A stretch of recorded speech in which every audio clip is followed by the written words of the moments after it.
June 6, 1944, 3 a.m. In a dimly lit London basement, a teletype machine rattles softly. Lines of encrypted text pour onto the page, a coded message from an agent known only by one name, Garbo. The message is urgent. He warns that Allied troops are preparing to land in Normandy within hours. He pleads for the German High Command to act immediately, but in Berlin, it's already too late. The duty officer at the Abwehr, Germany's military intelligence service, reads the transmission and files it away. Garbo's reputation is impeccable. Berlin believes he runs a vast spy network of 27 informants across Britain. But even the best agent's warning can wait until morning. Outside, in the cold darkness over the English Channel, 5,000 Allied ships are already cutting through the waves. Paratroopers are dropping silently behind enemy lines. The invasion of Europe has begun. Hours later, as the first waves of soldiers storm the beaches of Normandy, German commanders hesitate. They believe, thanks to Garbo's earlier reports, that this is merely a diversion, a feint before the real invasion at Pas-de-Calais, 200 miles to the northeast. So the 15th Army, Hitler's best-equipped force, stays put, waiting for an attack that will never come. By the time the truth reaches Berlin, the Allies have already secured the beaches. The greatest amphibious invasion in history has succeeded, not just through firepower, but through one man's deception. A mild-mannered man with slicked hair and a cautious smile, civilian suit, wire-rimmed glasses, hardly the image of a spy. His name was Juan Pujol García, a failed businessman, a dreamer from Barcelona, and the man who fooled the Nazis so completely they awarded him the Iron Cross while he worked for Britain. This is the story of how an untrained civilian, armed only with imagination, audacity, and a typewriter, altered the course of World War II. A story where every lie had to sound true, and every truth had to sound like a lie. Barcelona, 1939. The Spanish Civil War is over. Franco's nationalists have won, and the country lies exhausted. Ration cards, suspicion, and silence filling the streets. Juan Pujol García, 30 years old, walks past shuttered storefronts. Once he owned a small poultry business. Now he's simply another disillusioned survivor.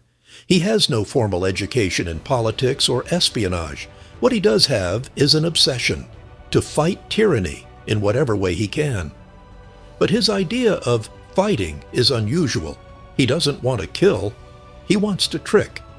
In interviews years later, Pujol recalled that he wanted to make a contribution to the good of humanity, but without harming anyone. He despised fascism after witnessing both the brutality of Franco's forces and the ideological fanaticism tearing Europe apart. When World War II erupted, he resolved to help Britain. Though he had no contacts, no clearance, and no plan, he simply decided he would become a spy. Early 1941. Pujol walks into the British embassy in Madrid with an offer. He wants to spy for the Allies. The response? A polite refusal. They assume he's a crank, another ambitious amateur in a country crawling with opportunists, but Pujol refuses to give up. He tries the opposite approach. If Britain won't recruit him, he'll infiltrate the other side. Through charm and confidence, he convinces a German intelligence officer that he's a fervent Nazi supporter. He invents a story about working for a Spanish airline that gives him access to London. The Abwehr buys it. They give him a code name, Arabelle, and hand him invisible ink, ciphers, and money to build a spy network inside Britain. What they don't know is that Pujol has never set foot in London. He's sitting in Lisbon, surrounded by nothing but maps, newspapers, and an old typewriter. From this modest room, he begins his performance.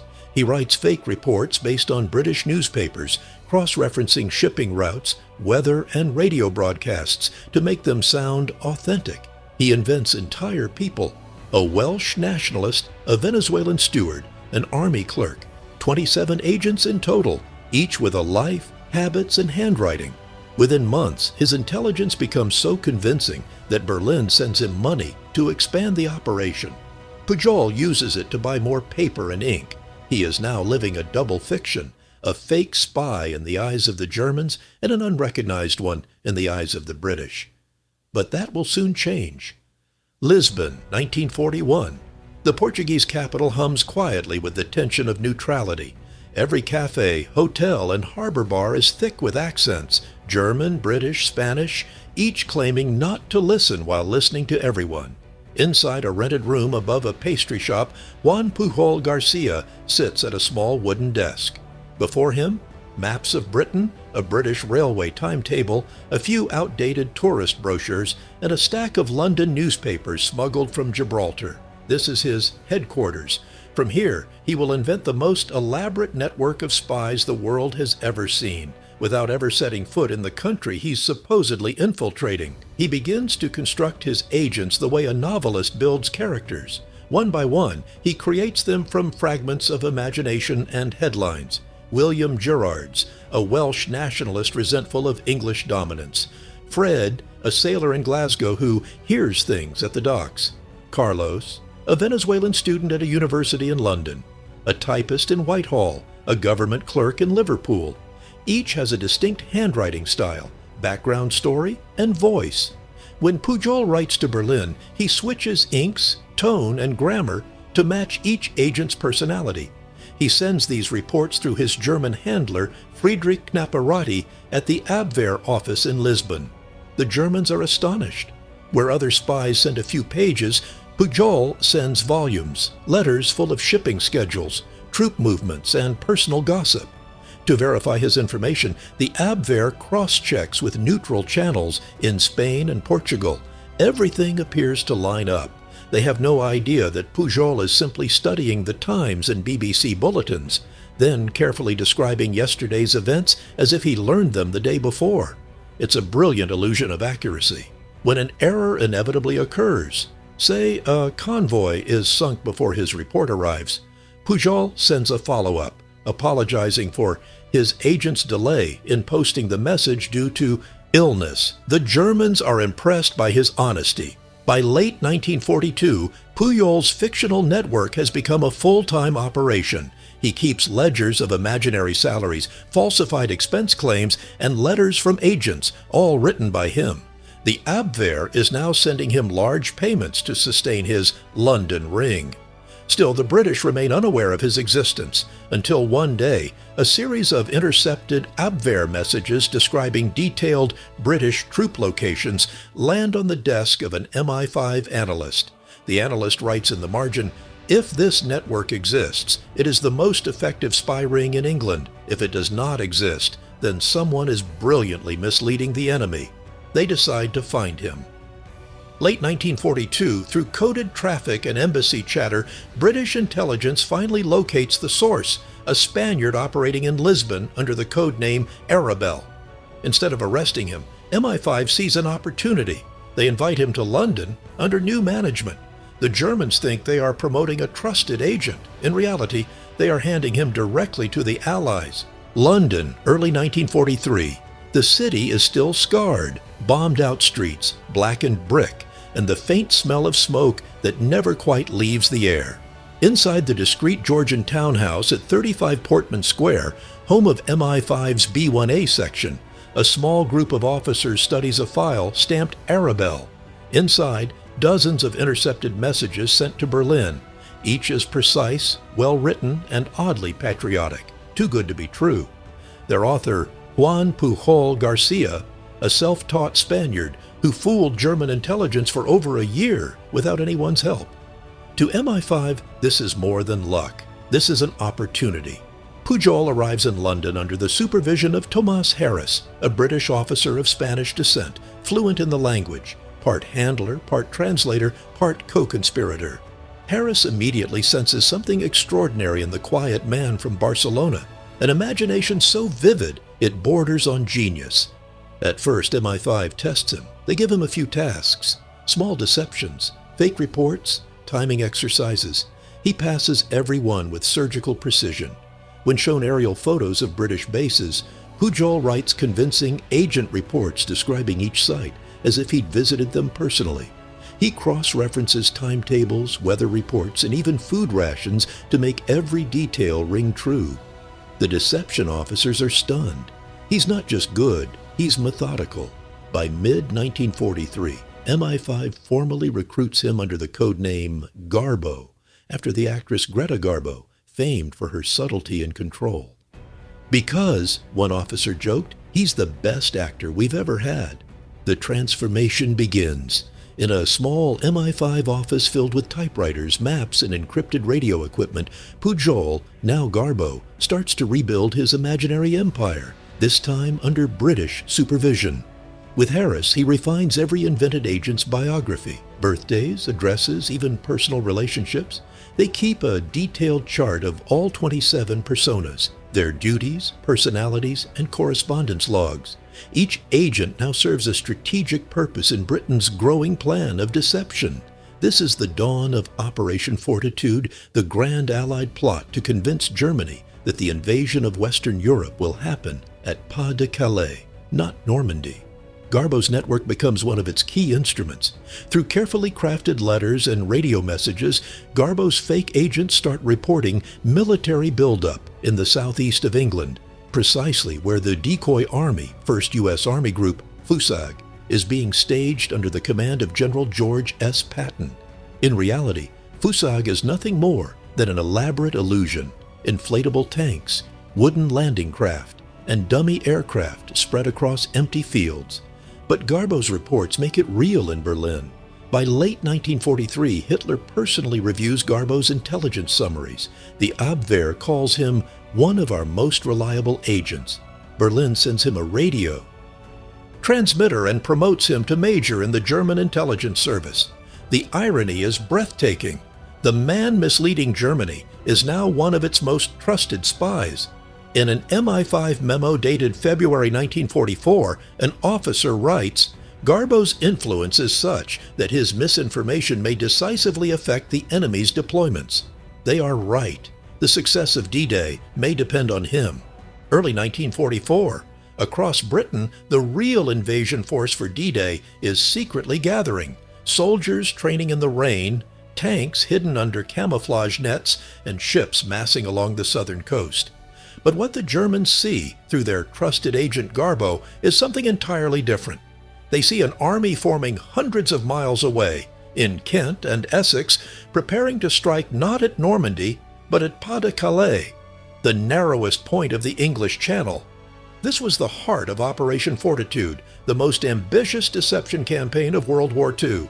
Its goal, to convince Hitler that the coming Allied invasion would not target Normandy at all, but Calais, where Germany's Atlantic Wall was strongest. The plan unfolded on 3 fronts: Operation Fortitude North, fake signals and double agents suggesting an invasion of Norway; Operation Fortitude South, Garbo's territory, centered on the myth of an enormous invasion force waiting to strike Calais; Operation Bodyguard, the overall umbrella, weaving all deception efforts into one grand illusion. Garbo's messages became the lifeblood of Fortitude South. Each week, he sent meticulously crafted reports describing the buildup of the fictitious 1st U.S. Army Group, FUSAG, under General Patton. He detailed imaginary regiments, convoy movements, and supply shortages. He described non-existent radio chatter between divisions. He even reported gossip, soldiers complaining about food, officers making speeches, all to make his illusion feel human, alive, and impossible to fake. To the Germans, it sounded authentic because it was authentically human. MI5 and Garbo's handler Thomas Harris choreographed every detail. They built fake landing craft from wood and canvas, parked dummy tanks in open fields, and sent decoy radio transmissions day and night. British photographers even staged aerial evidence for German reconnaissance planes. Whenever a German scout flight photographed empty fields, MI5 quietly added a few fake tanks the next week, matching the reports Garbo had already sent. The illusion became self-reinforcing. Berlin's analysts began building entire strategic forecasts around Garbo's intelligence. They even issued new defensive orders, extra anti-aircraft batteries in Calais, tank divisions redeployed north, and fewer reinforcements sent to Normandy. Every move was a direct reaction to a lie typed on Garbo's typewriter. Garbo now walked a knife's edge. His reports had to sound credible, not too perfect, not too convenient. So he added small, deliberate mistakes, false sightings, bad weather delays, conflicting agent reports. The Germans believed him even more for his fallibility. His greatest performance was not about delivering information, but managing belief. By May 1944, just weeks before the real invasion, Berlin was utterly convinced that Calais was the true target. Hitler personally ordered the 15th Army, one of Germany's largest reserve forces, to remain stationed there. Even if Normandy were attacked, he instructed, the troops must not move until the main assault arrived in Calais. That moment, that pause, would be worth more than any weapon the Allies could build. May 1944, Berlin. Inside the marble corridors of the OKW, Oberkommando der Wehrmacht, German intelligence officers pore over Garbo's latest reports. Every line is typed in his distinctive, careful style. Updates from a supposed army of informants scattered across Britain. The Abwehr cross-checks them against radio intercepts and Luftwaffe reconnaissance. Everything fits. Troop numbers in Kent, convoys in Dover, Patton's 1st U.S. Army Group, appearing larger by the week. A summary is sent upward through channels until it reaches the map table in the Wolf's Lair, Hitler's headquarters in East Prussia. He studies it, convinced that the Allies' first strike will fall on Pas-de-Calais. The deception is complete. Garbo's words are now shaping the mind of the Führer. London, late May 1944. In MI5's B-1A section, Garbo sits before a radio set, dictating his latest transmission in code. Thomas Harris deciphers and edits beside him, a cigarette balanced between his fingers. Outside, the city hums with invasion fever.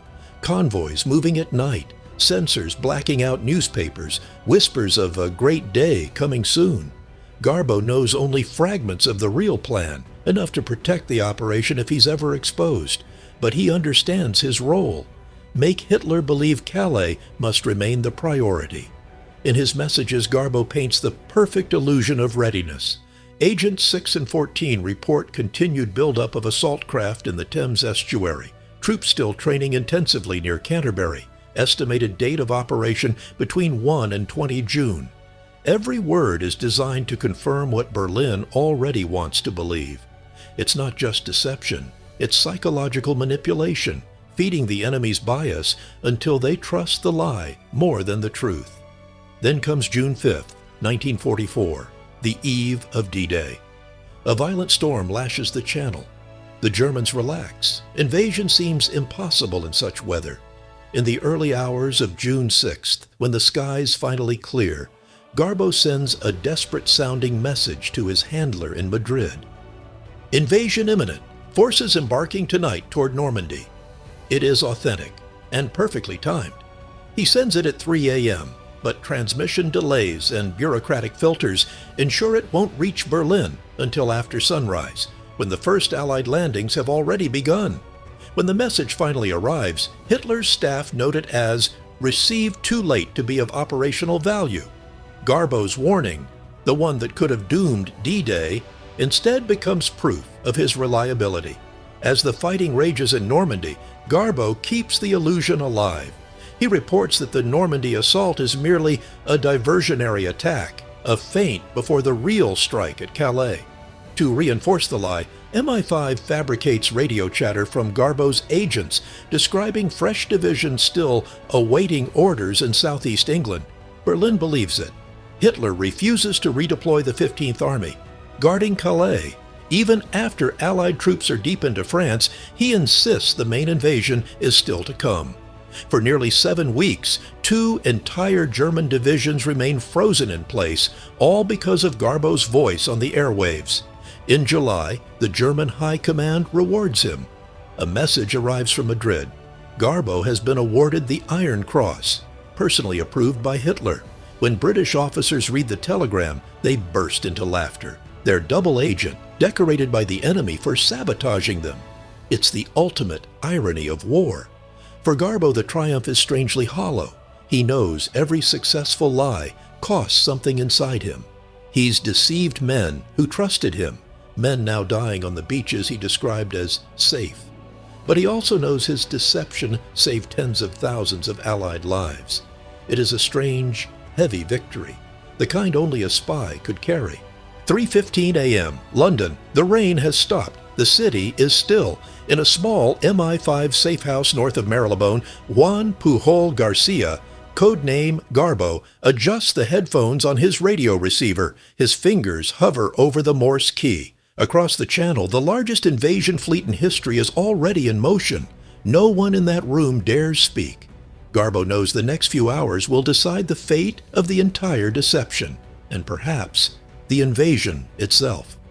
On his desk lies the draft of a new message to his German controller. It's carefully worded, restrained, believable. Enemy movements confirmed. Embarkations observed in southern ports. Operation imminent. Possible landing areas: Cherbourg, Le Havre, Normandy.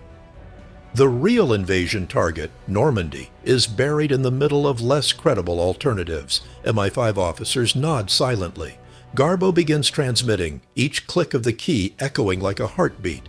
The transmission takes nearly 2 hours, then must pass through German intermediaries in Madrid before reaching Berlin. It's a brilliant balance, truthful enough to sound credible, delayed enough to be useless. By the time German officers decode and verify it, the first Allied soldiers have already stormed Omaha, Utah, Gold, Juno, and Sword beaches. As dawn breaks, the Normandy coast erupts in chaos. German field commanders demand reinforcements, but in the Führer's headquarters, confusion reigns. Garbo's earlier reports had described an entire Second Army preparing in southeast England, the mythical Fusag, led by Patton. Now Hitler is convinced Normandy is a feint, a diversion to draw his forces away from Calais. He refuses to release the 15th Army, the strongest reserve force in France. They will wait for the real invasion, he insists. Hours turn into days. The real invasion never comes. Back in London, Garbo maintains his calm facade. He continues sending post-invasion updates, describing confusion among agents and new intelligence, confirming that the Calais operation is still imminent. Each message deepens the illusion. To reinforce the deception, Allied aircraft dropped dummy paratroopers over northern France, complete with recorded gunfire and radio noise. Garbo's reports confirm these landings as the prelude to Calais. German intelligence believes every word. By June 10th, Hitler personally orders his generals, hold all forces in the Pas-de-Calais sector. The main attack has not yet begun. Even as the Allies capture towns deep inside Normandy, divisions of tanks and infantry remain idle, guarding empty beaches and inflatable tanks that never moved. Historians would later estimate that this hesitation, this pause born of one man's lies, saved tens of thousands of Allied lives. In his quiet London office, Garbo takes off his headphones. He doesn't celebrate. He simply exhales, a long, weary breath. Around him, the MI5 officers shake his hand. Someone jokes that the best spy in the world just fooled Hitler twice in one day. Garbo smiles faintly, but his eyes stay on the radio set.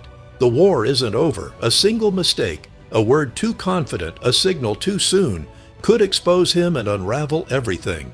He goes back to work, August 1944. The Allied flags now fly over Paris. German forces are retreating east, and the momentum of the war has shifted. Yet in Hitler's high command, belief in Garbo's illusion persists. Even after D-Day's success, German analysts continue to expect a second landing in Pas-de-Calais. They hold back men, armor, and fuel, waiting for an attack that will never come. Only in September, nearly 3 months later, do they finally dismantle their Calais defenses. By then, it is far too late. In London, MI5's double-cross system celebrates in secret. The files on Garbo's deception read like a surreal novel. Imaginary agents paid real salaries, fake letters delivered through real couriers, fictional deaths mourned by real Nazi officers. Garbo's Phantom Empire had been so convincing that German intelligence actually complained when one of his non-existent agents died in an air raid. They even sent money for his widow. It was a victory fought entirely with paper, typewriters, and trust. Yet behind the triumph lay exhaustion. Garbo had spent 3 years living multiple lives, juggling identities and balancing lies so complex that he sometimes forgot which version of himself was real. He barely slept, he ate little, and though MI5 offered him honors and security, he seemed distant, uneasy with what his success had cost.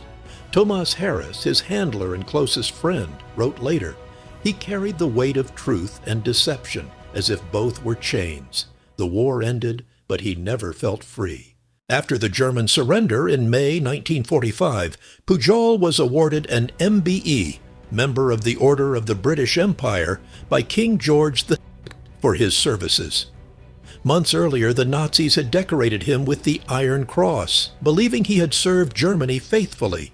He is, to this day, the only man in history to have received medals from both sides of World War II for the same set of lies. But peace brought no comfort. Garbo's fame within intelligence circles was a dangerous secret. His name could not appear in the press. He worried that surviving Nazis might seek revenge. So in 1948, he vanished. With help from British contacts, he staged his own death, a case of malaria in Angola, complete with falsified documents. Even his family believed he was gone. Laguna, Venezuela, 1950s. The jungle hums with heat and the sound of cicadas. A middle-aged man in a light linen shirt works quietly behind the counter of a small bookstore. His name on the door is Juan García, nothing more. He greets customers softly, repairs bindings, and writes letters home to Spain that he never sends. No one knows that Juan García is actually Juan Pujol García, Agent Garbo, the man who tricked the Nazis and shaped D-Day. To the world, he's been dead for years. After faking his death from malaria in 1948, Garbo slipped into obscurity with help from sympathetic contacts in British intelligence. He settled first in Luanda, Angola, then crossed the Atlantic under a false passport, finally settling in Venezuela. There he lived quietly, teaching, selling books, and occasionally watching the news of a world that had forgotten him.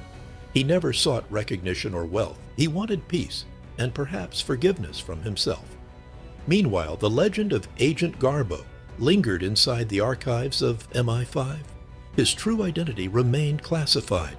When historians later reviewed wartime deception operations, Garbo was often mentioned, but always as a ghost. His real name redacted, his fate unknown. Rumors spread among intelligence veterans that the great double agent had died in Africa, buried anonymously near Luanda. No one knew the truth. Then in 1984, nearly 40 years after D-Day, a British documentary researcher named Nigel West began investigating Garbo's story for a book on the double-cross system. Through declassified files and obscure embassy records, he found a clue: a letter sent from Venezuela, written in Pujol's distinct style. West followed the trail. After months of searching, he arrived at a modest house on the outskirts of La Guaira, near Caracas. A thin, gray-haired man opened the door.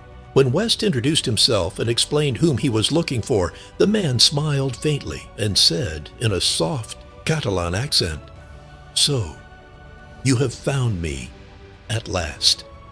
The meeting was emotional. Pujol had believed that no one remembered him, that his story had been buried under layers of secrecy. Now, at last, the world was ready to hear it. West described him as humble, kind, and slightly bemused by the attention. When asked if he regretted deceiving so many, Pujol paused and said, "I lied to save lives, that is all." Perhaps that is not lying at all. He returned briefly to Europe in 1984 for the 40th anniversary of D-Day. Standing among Allied veterans on the beaches of Normandy, he watched the waves roll in, the same sea that had once carried thousands of men toward history. Few around him recognized the quiet Spaniard who had helped make that moment possible. He died 3 years later, in 1988, in Caracas. He was 76. The waves at Normandy still break the same way they did in 1944. Quiet, rhythmic, unknowing. Seagulls drift overhead, and the sea breeze carries the same cold salt that once clung to soldiers' faces. Somewhere beneath this horizon, history still whispers the name Garbo, the spy who fought a war with nothing but words. Juan Pujol García never fired a weapon. He never commanded troops or led charges. Yet through a typewriter and his own imagination, he became one of the most consequential figures of World War II. He manipulated one of the most fearsome intelligence machines in history, and in doing so, saved countless lives, Allied and German alike. Every day that the 15th Army stayed waiting at Pas-de-Calais, thousands of men on both sides avoided a bullet, a shell, a grave. His war was waged not in blood, but in belief. Historians still debate how decisive his deception truly was, but what's beyond debate is its perfection. A self-taught spy, acting alone at first, convincing the Reich of an entirely fabricated invasion, so convincingly that even Hitler himself could not see through it. It was not technology or might that won him that victory. It was human understanding, his uncanny grasp of how people think, trust, and doubt. He knew that the strongest lie is not the one that fools you, but the one you want to believe. There is something unsettling in that lesson, that the same mind that can save lives with deception could, in another context, destroy them. That truth and falsehood in war can exchange uniforms. Garbo's story forces us to confront that uncomfortable border where morality bends to survival and honesty becomes a luxury no nation can afford. When he stood on the beaches of Normandy 40 years later, Pujol reportedly wept. Not from pride, but from the realization that his greatest achievement was built on a mountain of illusions. He had spent years lying to preserve truth, and in the process lost a part of his own. Yet perhaps that is what heroism truly is, not purity, but sacrifice through contradiction, doing what must be done, even when it erases who you were. Today, there is no grand monument to Juan Pujol García, no statues, no marble halls, only a single gravestone in Caracas and a quiet echo in the footnotes of history. But for one night in June 1944, his words shaped the fate of millions. A man with no army and no gun deceived an empire and won a war through imagination alone. In a world that worships power, Garbo proved that sometimes the most powerful weapon of all is a lie told for the right reason.